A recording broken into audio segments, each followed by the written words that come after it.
Benoît Magimel est aux anges depuis qu'il a remporté le César du meilleur acteur le 24 février dernier pour sa prestation bluffante dans Pacifiction, Tourment sur les îles. Il est notamment devenu la première personne à remporter cette distinction 2 années d'affilée. Un palmarès dont il peut être très fier, et qui est, surtout le résultat de longues années de dur labeur.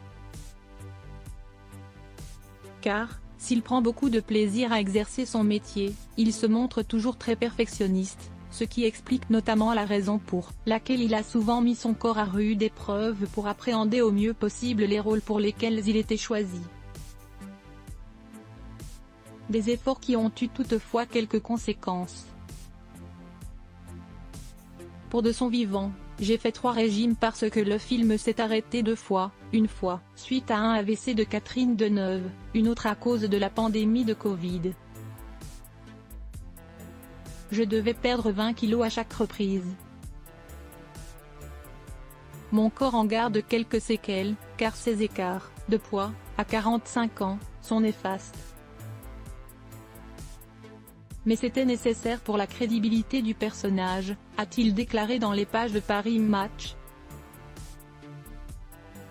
Dans le dernier numéro du magazine paru ce jeudi 2 mars dans les kiosques. Ne pas oublier le ventre mais ses risques, il fait avec.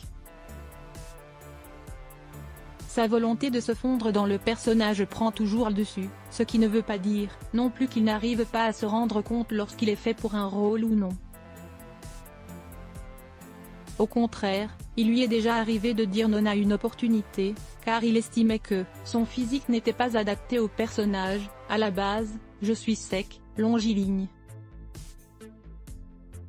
Je me rappelle avoir refusé le rôle de Jacques Messrine parce que, malgré un régime protéiné, je n'arrivais pas à prendre de masse ni à avoir une voix assez grave, le poids influent sur les cordes vocales. C'était trop tôt pour moi.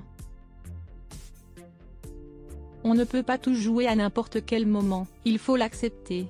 Ce que le compagnon de Margot Pelletier apprécie davantage que de simplement modifier son corps, c'est changer son apparence. Ce qui me plaît, c'est l'art du déguisement. C'est un plaisir de môme. Quand je fais Louis XIV dans Le Roi danse. C'est un kiff.